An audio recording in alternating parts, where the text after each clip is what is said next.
When you were working on the Netflix show Lost in Space, and Kevin wrote this, he says, I love the show, very well done. He does, he's a big fan of the show. He said, did the process of working on a sci-fi feel different than when working on a commercial? Was part one. Part two, does every genre have a different VFX effects, or are they the same? Not quite sure I understand the second half, but I imagine Well, you do first. here's what I can say to the first question in that yes, it is different than a commercial, and I think the main difference is that when you work on a show that is the product, you're actually making the final product. Where when you work on a commercial, you're actually making something that's for something else. So the commercial isn't the end product, but working on a television series is the end product, and it makes a big difference about how you feel about it. It's also something that lasts longer. A television commercial might air for a couple of weeks or maybe a couple of months, and then it's gone. It's never to be seen again, except maybe on a demo reel. But when you work on a show, that show will be around and for a long time, and many, it can be on Blu-ray or on, I've worked on shows. I see them come up all the time on cable. I'm just curious. Go ahead. I'm sorry. No, that was it. I was just going to say, I'm curious, since most of the stuff you've done in your career has been a one shot, you do it once for that particular project, and then you're on to the next thing. This is an instance where you're going back and you're having to work within that universe, that design set, and whatever you call it. Does it ever get tiring to you to have to go back? We know that it has to look a certain way because so many precedents have already been set. Well, not really, because everything we do, every episode it tries to be different. It tries to take it and extend it further, just a story. So we're always doing new things.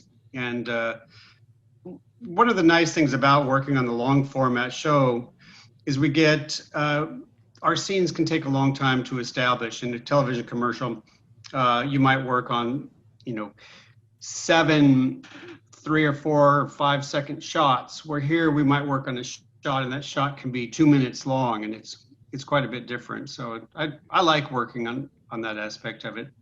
And it never gets old, really. Well, there is another aspect too, in that whatever you're doing is something that's going to live on. This is a television series, and maybe this thing may be on the air somewhere for the next 30 years. You just don't know. It's different from doing a commercial. Okay, number 2, what do you think about the LiDAR UAV from personal experience? And part 2 of that was, do you think it will have a more important role in the future of production?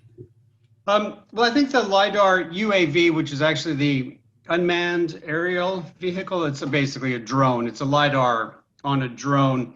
We don't really use that kind of LiDAR. When we do use a drone, we use it for photogrammetry, which gives us very similar type data. We can take the still frames from the video that a drone will take and put those into a photogrammetry program, and it'll give us elevation, terrain, very similar to what the LiDAR does.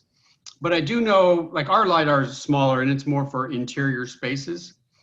And I mean, we use it on every shot we shoot, even if it's, whether we need it or not, we do a scan, we do a LiDAR scan of every scene in every set. And anytime something moves in that set, we do a different scan of it, just so we have that data in case we come back and we need to recreate that environment. We're able to perfectly recreate that environment having that LiDAR data. Oh, wow. Okay. And you did say, will it have a more important role in the future? Yes, it will.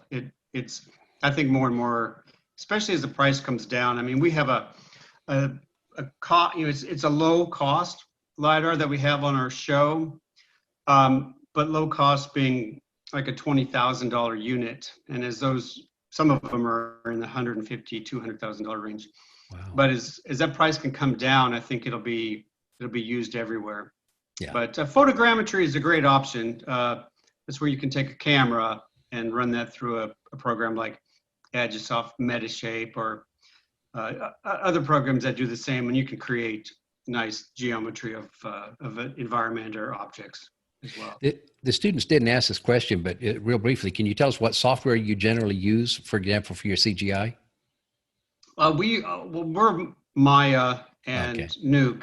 I use Nuke for compositing, Maya for the 3D. I see.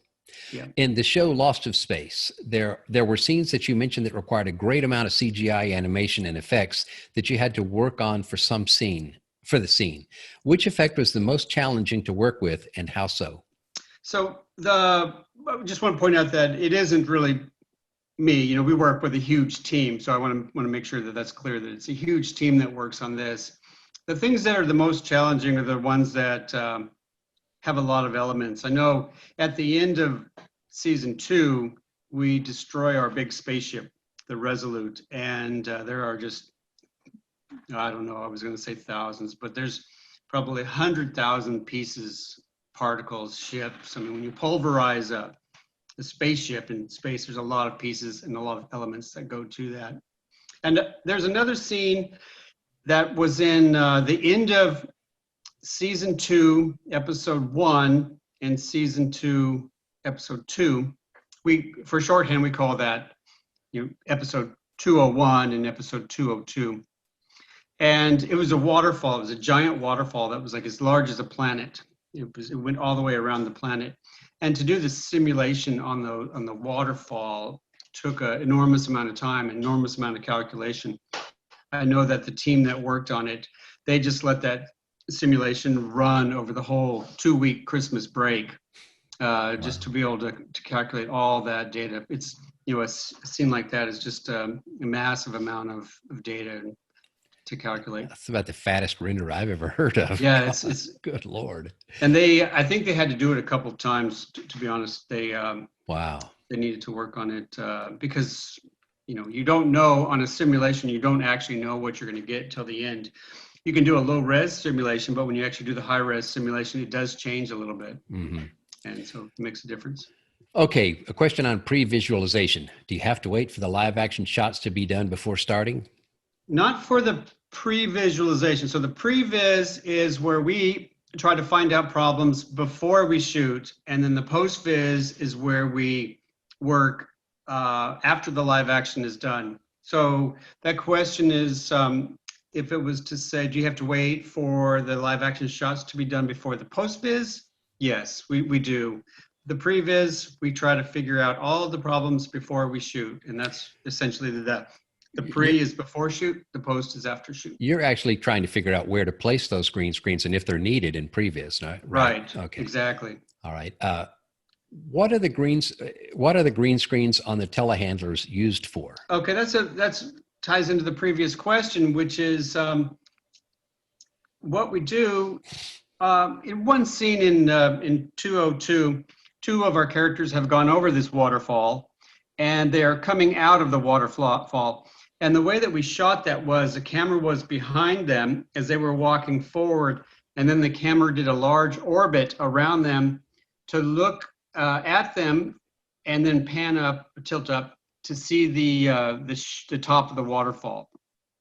And in that scene, we did a previs of that shot so we could figure out where to put these green screens, and we needed these large telehandlers to hold these green screens that were like 40 feet wide and 20 feet tall. I mean, they were just massive. It looked like a billboard, or a pretty good sized billboard. And we had several of these telehandlers to hold all these green screens. We needed an enormous green screen to be able to do this large orbit.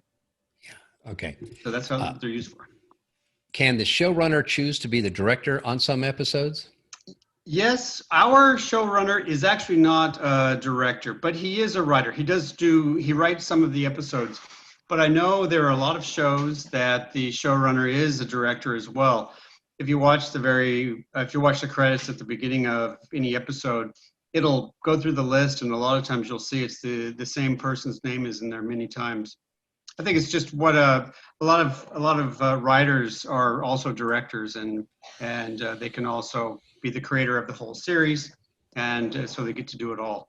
Would it be fair to say that the showrunner can pretty much do what he wants to do? Because after all, isn't he the major? Yeah. He's the major. They make the. I can almost say they make the final decision. The truth is, the network makes the final decision on what happens, but They have a huge influence over the whole show, and they probably have a huge influence over the network as well, because Sure. it's the network has brought them on to create a vision, and it's their job to make sure it's executed. Would you say your work schedule, the French production hours, is commonplace in the industry? I would say it's not. And the reason that we're doing it in our show is to try to prevent everybody having lunch at the same time, essentially a COVID safety measure. So by having it's called a walking lunch, where people come around and they bring food, and when you have a moment, you can eat. And we work all day long. I know in the morning there's like a 1 hour allowance for, it's like a 1 hour breakfast, but it's a lot of people at that time are kind of getting their things going, getting set up for the day, and so it's not very common, but we're doing it here just as one of our COVID safety measures. Mm-hmm. During post-viz, if a shot fails to look good with the animation, how do you recover from that? Well, there are two ways that we can do that. One is to try to use a different take. So when we shoot, there'll be many different takes. So we'll shoot the same shot. I don't know, let's say we get 5 takes on a shot, and then we'll have that same action happen from a different camera. So we'll do another 5 from a different camera. It might be a wide shot and then a close-up and different points of view. We may use a different shot.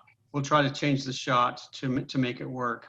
And if that still doesn't work, we'll probably go in and adjust the edit so that we're telling that story with a different kind of shot. It doesn't happen very often. We try to prevent that with the previs, but sometimes it does. And again, students, a term that tends to come up over and over again is coverage, which means shoot from many angles, so no matter what, you'll be able to make something work. Yeah. Because sometimes you just never know. Sometimes you have to pull a rabbit out of a hat, and that's a good way to do it. You do, and it helps in editing, because sometimes something doesn't work, and when you have something to cut to, it helps. If an actor says a line or messes up a line, you can cut to a different shot. But the take is otherwise good, let's say. You can cut to a different shot and then cut back to them, and you can get around a bump that way. This next question is somewhat related. Around how long does the whole filming and adding animations process take with one shot? Boy, it's tough to answer that one, because it can vary so much. An easy shot, a shot with a low level of complexity, those can be done relatively quickly, where another shot might take much longer. I would say, from the time we shoot, everything in this, everything takes a long time, because we're shooting one episode at a time. That episode, once it gets done, it'll be edited. And then once that edit is done, we'll do the post-viz process. And then once we get approval on all of that, then those elements are sent to our vendors to create the final shots, and then all that goes together. Well, Troy, I'm sorry, go ahead. It's really hard to say. I would say, on a particular shot, the previs might take, if you just take one shot, the previs might take a few days. Shooting it takes, usually a day to shoot one shot. In a day, like, I think our episodes are shooting in about 10 days. I think there's another 5 days with the second unit. So the main unit will shoot about 10 days on average, I would guess, and then another 5 days on second unit, and then that will be edited. I don't know. It's really hard to say how long it takes. One scene that the students would be familiar with is one that you'd pointed out to me, and that was the scene when the girl was standing amid all the flowers, the field of flowers. Right. Can you give us an idea how long that might have taken? Well, let's see. What went into that was, so we didn't really do previs on that. It was all post-viz. We started with post-viz on that. So what we had to do is we had to create the asset. We had to create a flower that would open. And then I had to create, in that case, a way to drive a whole field of flowers to open in an art-directed way. That probably took I don't know, a few days to get all that going. Then we had to track the shots. It takes about, let's say, a day to track a shot. We had to rotoscope the characters so that we could put flowers around them, in front of them, and behind them. So we had to separate them from the background. And then we had to put the flowers, and that takes about a day, I would say, to rotoscope. Depending on the complexity of a shot, it can take be much less or much longer, depending on how many. We had a lot of characters in many of the shots, so it was like a whole family and the robot, and so there's a lot of rotoscoping on that. That took a day or so. We then put the animation in there and we processed it out. It will come back several times. There'll be notes on it once the director sees it, or once the visual effects supervisor sees it.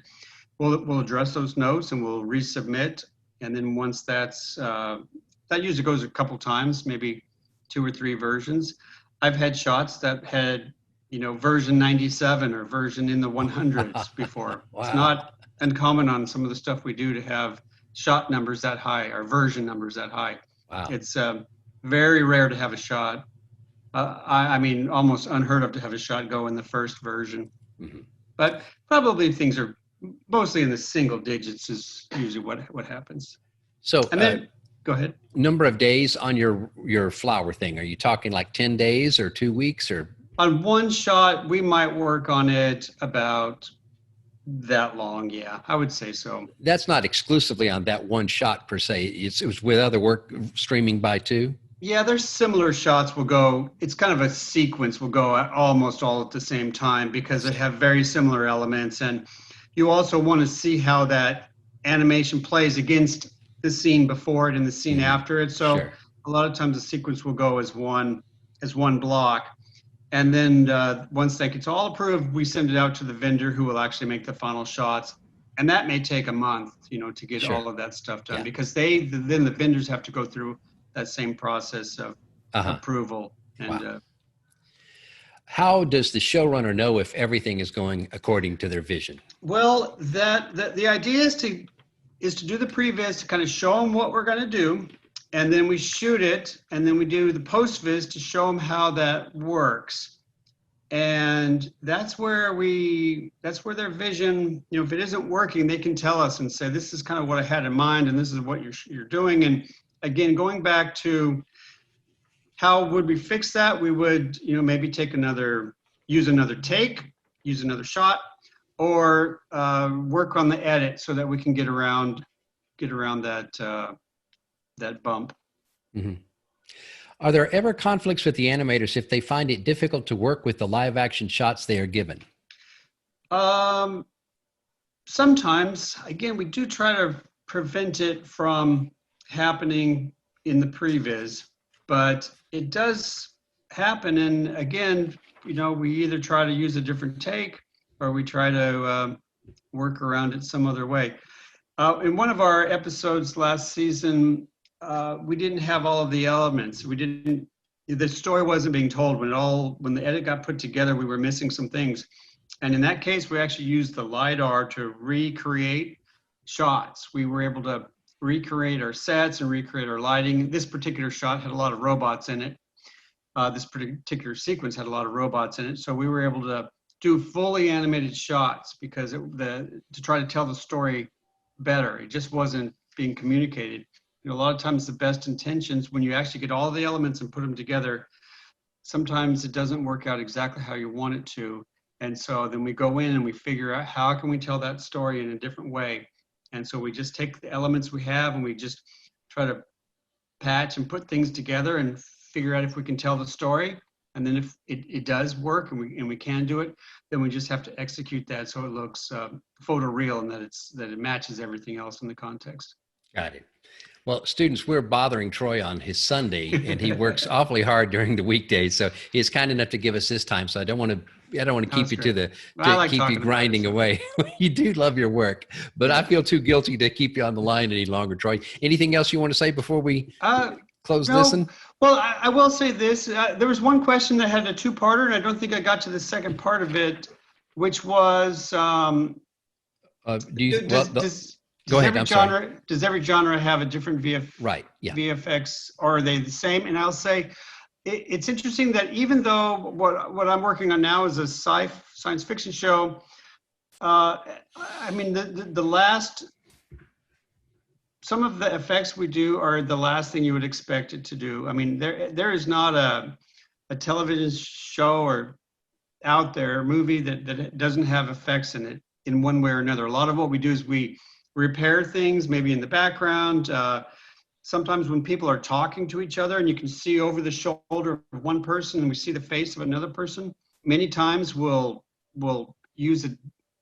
cut that shot into two pieces so that we take the best moment from a previous take. We do all kinds of things. We repair things in the background. There'll be, all kinds of, makeup fixes or, just everything. Every show has visual effects in some way or another. It's just, we just do a lot of repair work. It's unseen, it's hidden work, but it's there's not a show out there that doesn't have some form of visual effects. So what you're saying is, in the case of Lost in Space, don't trust a single thing you ever see on any shot. No, but that's so true. When you're in the business, you know how much fudging happens, even on stuff when you wouldn't think it was necessary or you wouldn't imagine. You mean you guys actually went back and changed that thing, and it's amazing how much can get manipulated without you ever realizing it. The tools are amazing now, and you can do it, so it does get done because it's possible and it can be done relatively fast. Well, remember the days of continuity errors. I mean, that used to happen a lot. Now you may catch a hand out of position a little bit, but that's big stuff is generally almost everything. There used to be a joke called "fix it in post," which meant fix it in post production.